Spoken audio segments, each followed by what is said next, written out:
मैं कह रहा हूँ सबसे पहले वर्गीकरण सुप्रीम कोर्ट से स्टार्ट हो। 250-300 परिवार लोग मिलकर कब तक न्याय करते रहेंगे? मैं समझता हूँ कि बिल्कुल सही जजमेंट है, ये होना ही था। संसद से लेकर सड़क तक इन दिनों जाति और जातीय जनगणना बस दो ही शोर सुनाई दे रहे हैं। शहर शहर इस पर बवाल मचा है, लेकिन इस बीच देश की सबसे बड़ी अदालत ने एक बहुत बड़ा फैसला सुना दिया है। सुप्रीम कोर्ट ने अपने फैसले में SC/ST में कोटा के अंदर कोटा को परमिशन दे दी है।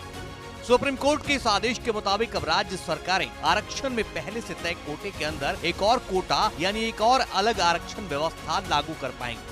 आसान भाषा में समझें तो अनुसूचित जाति और अनुसूचित जनजाति के अंदर अब अलग अलग समूहों को आरक्षण दिया जा सकता है। मैं समझता हूँ कि बिल्कुल सही जजमेंट है, ये होना ही था। सुप्रीम कोर्ट का ये ऑर्डर एक्सपेक्टेड था और उसको वेलकम करता हूँ। सुप्रीम कोर्ट के इस फैसले के पीछे दलील ये है कि कोटे के अंदर कोटा का लाभ SC/ST कैटेगरी के उन समूहों को मिलेगा जो सामाजिक या आर्थिक रूप से कमजोर हैं।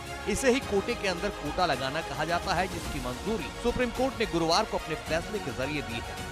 सुप्रीम कोर्ट का ये फैसला ऐतिहासिक है क्योंकि अभी तक आरक्षण देते वक्त अनुसूचित जाति जनजाति को एक सम्मिलित समूह के तौर पर ही देखा जा रहा था, लेकिन इस फैसले के बाद अब इन वर्गों में से ज्यादा पिछड़ी जातियों की पहचान कर आरक्षण में उनके लिए विशेष व्यवस्था की जा सकेगी। चीफ जस्टिस DY चंद्रचूड़ की अध्यक्षता वाली 7 जजों की बेंच ने 6-1 के बहुमत से 2004 के EV चिनैया बनाम आंध्र प्रदेश फैसले को पलट दिया। कोर्ट ने कहा कि अनुसूचित जाति के पूरे समूह को एक समान नहीं कहा जा सकता। कुछ जातियां दूसरी जातियों से काफी ज्यादा पिछड़ी हैं। उन जातियों ने सदियों से दूसरी अनुसूचित जातियों की तुलना में ज्यादा भेदभाव सहा है। उन्हें विशेष अवसर देने के लिए अगर सरकार नीति बनाती है तो ये गलत नहीं है।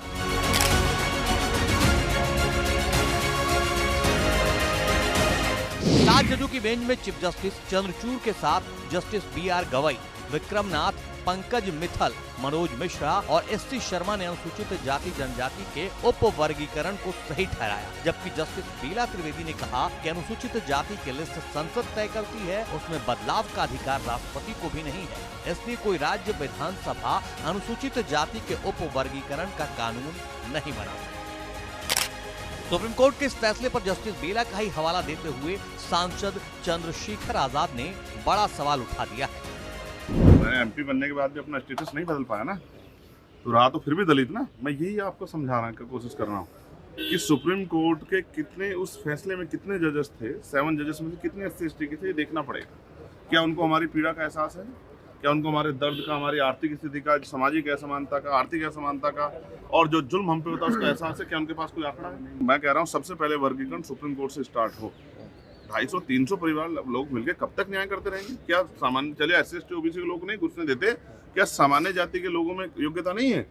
आपने EWS में जो धोखा किया, क्या सबने नहीं देखा कि आपने कहा कि गरीबों को कहाँ मिला EWS का लाभ? जैसे जस्टिस बेला त्रिवेदी ने उसको अपोज किया है।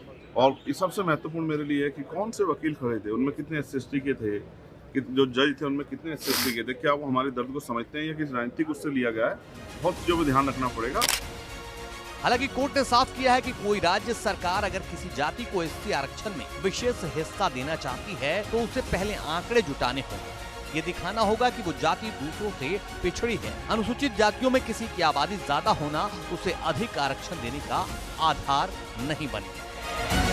फैसला देने वाले 4 जजों ने अनुसूचित जातियों में भी क्रीमी लेयर की पहचान का सुझाव दिया। जातियों में भी क्रीमी लेयर की पहचान करने से आरक्षण का लाभ उन तक पहुंच सकेगा जो सचमुच पीछे छूटे हुए। हालांकि ये साफ कर देना जरूरी है कि अनुसूचित जाति में क्रीमी लेयर की बात सिर्फ एक सुझाव है।